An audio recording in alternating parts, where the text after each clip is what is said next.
Anak, tigil mo na yung pag-aaral mo. Wala kang mararating dyan. Walang kwenta.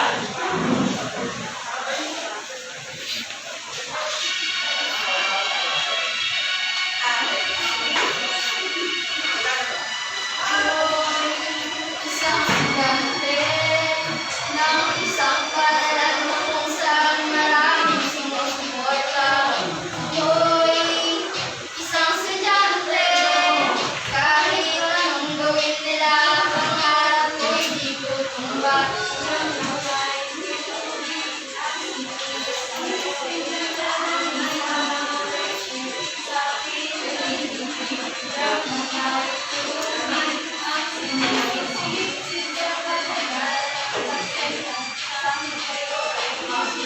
Simula nung bata pa, matalino na ako. Kaya parang lahat ay nalilito. Mahilig na magsinat at mag-design. Mga magkakalit ko lang wala. Dahil sa mga pilit ko hindi magawa. Malakad-lakad sa harapan sa labi sinasabi sa sarili, hindi ko na kaya. Habang nagsipisip o puta, mga kamay na sumusulat. Kahit hanapin sa bibig at hindi, bago ko pang tiyakin ko matatapos ko ito.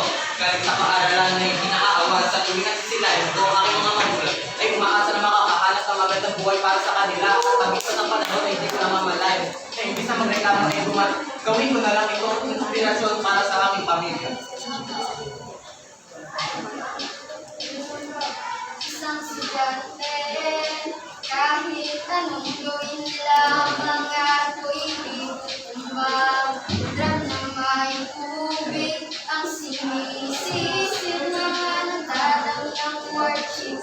Sa akin kayo ay malamig. Hanggang sa naging binata na ako, teka nga mali, may gagawin makala ko, pero parang lahat ay nalilito pa rin. Ano ba ang mga problema nyo? Dahil ba ang mga kilos ko'y iba sa dapat nakita ng inyong mata?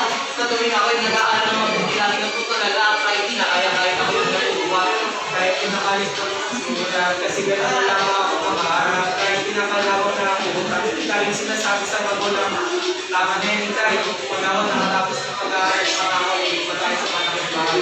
Kapag ako naiiyak ay sumusunod na lang sa ako. Iniisip ko na lang na baka di ko na kayanin na hindi ko na lang ito. Kasi araw-araw na lang na walang mukhay ng paghihirap na dinadalas ko. Ako'y isang estudyante, kahit anong gawin nila, pangarap ko'y drum na may tubig, ang sinisisid na darami ang mga worksheet sa aking bibig. Ito sa mga taon, sarili na lang inaasahan. Dahil ang magulang ko ay hindi na kayang patipatahan ang mga pagiging ginagawa ko. Nag-aaral ko buti ako kasi sarili nilang inakaya. Dahil masabi ko sa inyo, makakayanin ko. Dahil gawin na tayo ng mga makakayanin sa pagdalawa. Kaya yung mga ikiyan natin natin pagdalawa.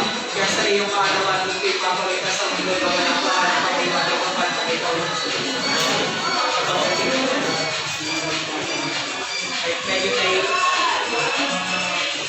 Medyo naiinis kasi na pag-alaga mo rin ng mga arap na kailangan makatid. Isang gabi ako yung tumawag, lumapit. Ako yung sa'yo gabi kayo lumapit. Sa aking kamay ang sinabi ng kanang salamat sa lahat ng inyong mga nagawa. At nakakita mo na di sinusukat ang mga magdalawa na dalawa. Dahil kung isang lalaki pag-lalaki ang gusto mong marating.